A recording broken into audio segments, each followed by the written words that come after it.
Let us begin with a new topic, buoyant force of class 8, lesson number 3, force and pressure.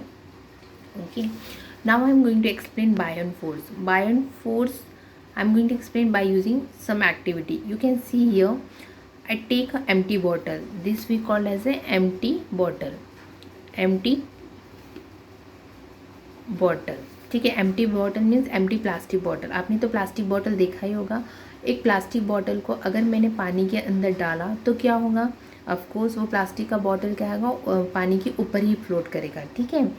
But in the second case what I am doing here, I am taking the plastic bottle and I am means I am giving some force to that bottle. मतलब मैंने एक force लगाया bottle को कि वो पानी के अंदर डूबे. सो जब मैंने कोई फोर्स लगाया तो क्या होगा, वो एक सर्टेन लिमिट में क्या होगा, वो ऊपर की ओर आ जाता है.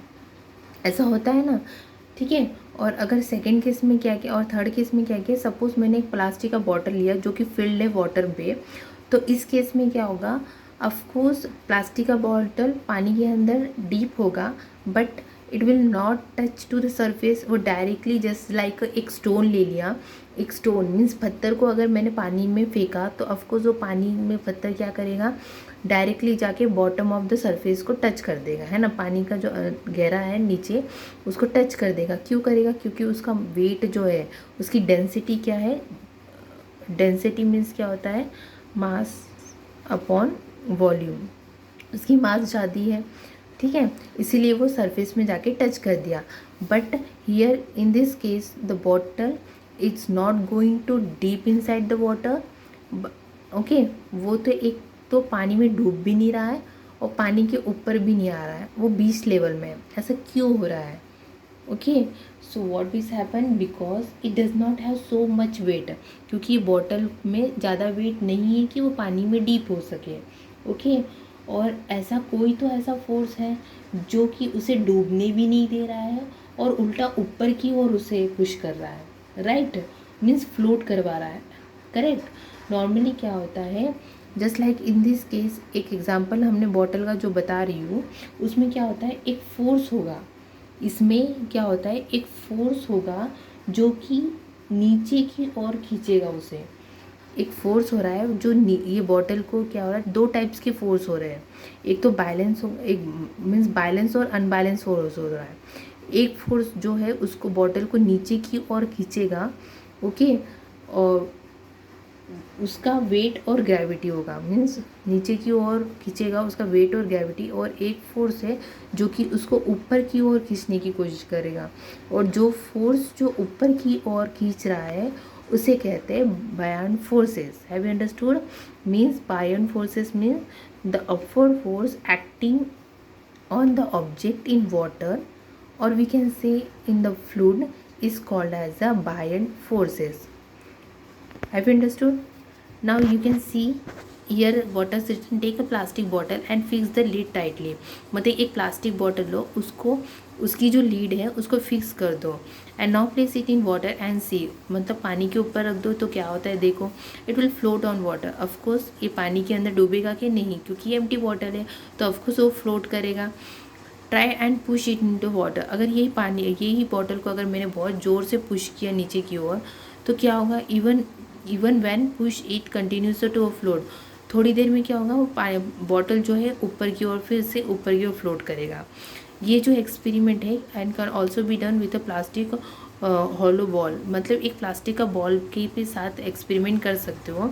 एक प्लास्टिक की बॉल ले लो, उसको भी पानी में डालो तो वो ऑफकोर्स फ्लोट करेगा. और उसको दबा के नीचे की पुश करने की कोशिश करोगे तो भी एक सर्टेन टाइम में वो ऊपर आ जाता है.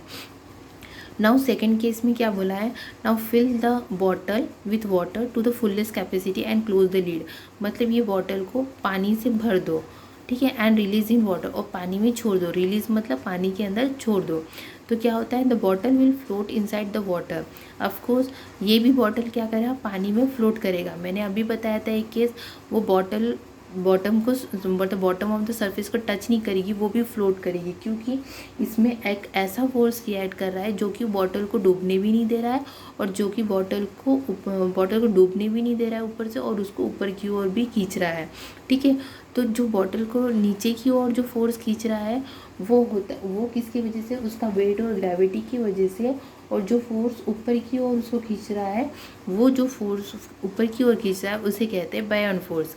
आई ऑलरेडी एक्सप्लेन है ना। तो वही चीज़ यहाँ पे लिखा हुआ है कि जब bottle will float inside the water, why does this happen. मतलब जो बॉटल है पूरा फुल है वाटर पे, तो भी वो फ्लोट क्यों कर रहा है, यहाँ पे लिखा है the empty plastic bottle floats on the surface of water, on the contrary the bottle full of water float inside the water but does not go to the bottom. मतलब दोनों टाइप के बॉटल फ्लोट कर रहे हैं लेकिन वो डूब नहीं रहा है सेकेंड बॉटल। वो क्यों? क्योंकि the weight of the empty bottle is negligible as compare to the weight of the water inside, है ना। क्योंकि इस जो हमें पता है कि वाटर की डेंसिटी ज़्यादा होती है और बॉटल की यहाँ पे डेंसिटी कम है, वो लाइट वेट में है, ठीक है। इसीलिए इसका मतलब होता है कि इसमें जो फोर्स है वो टू टाइप्स के फोर्स रिएक्ट कर रहे हैं। एक तो नीचे की ओर जो फोर्स रिएक्ट करता है वो, क्योंकि वो जो नीचे की ओर फोर्स रिएक्ट होता है वो उसका वेट और ग्रेविटी के कारण, जो ऊपर की फोर्स जो रिएक्ट कर रही है वो क्या होता है, अपवर्ड फोर्स क्या होता है, Fb on the bottle field with water. This force must have originated from the water surrounding the bottle. और ये जो अपवर्ड फोर्स एक्ट कर रही है ना on the object in water, इसको कहते हैं बयांसी फोर्स। Have you understood. वैसे ही सब एग्जाम्पल लिखा हुआ है, जैसे कि यहाँ पे लिखा हुआ है an iron nail sinks in water.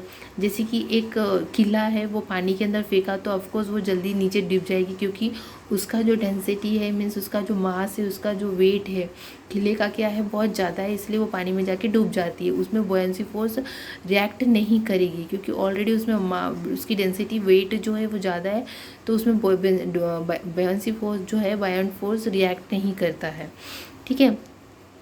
और it becomes easily to swim in sea water with than in fresh water. मतलब कोई भी पर्सन अगर स्विम करना चाहेगा तो वो सॉल्ट वाटर में, सी वाटर में मतलब इजीली स्विम कर सकता है as compare to fresh water. क्यों? क्योंकि ड्यू टू सी क्या होता है, salt. This is because the density of sea water is higher than the density of fresh water. क्योंकि जो डेंसिटी है सी लेवल की वो ज़्यादा रहती है as compare to the fresh water. Due to salt dissolve in water, क्योंकि sea water में क्या डिजॉल्व होता है, ये सॉल्ट डिजॉल्व होता है। In this book you have seen that the lemon sink in a glass filled with water but it floats when we stay in the 2 spoon of salt in the water. जैसे कि एक lemon ले लो, उसे काट दो और पानी में डालो तो वो क्या करेगा, सिंक्स इन द ग्लास, मतलब वो सीधा पानी में डूब जाएगा। बट अगर मैंने उससे 2 चम्मच पहले ही एक ग्लास ऑफ वाटर में 2 चम्मच क्या डाल दिया, सॉल्ट डाल दिया, उसको मिक्स कर दिया, उसके बाद मैंने अगर लेमन डाला तो वो क्या करेगा, फ्लोट करेगा। Have you understood. In salty water the buoyant force exceed the gravitational force. अभी मैंने देखा था कि जो ग्रेविटी होता है वो क्या करता है, ऊपर की ओर एक्सीड्स करता है। What is understood from this exam, buoyant force depends on 2 factor. इसका मतलब है बायोन फोर्स 2 चीज़ के ऊपर डिपेंड होता है, एक तो वॉल्यूम ऑफ द ऑब्जेक्ट और डेंसिटी ऑफ द लिक्विड, है ना। वाटर की डेंसिटी क्या है और वो ऑब्जेक्ट की वॉल्यूम क्या है। Hope you understand this lecture. Thank you.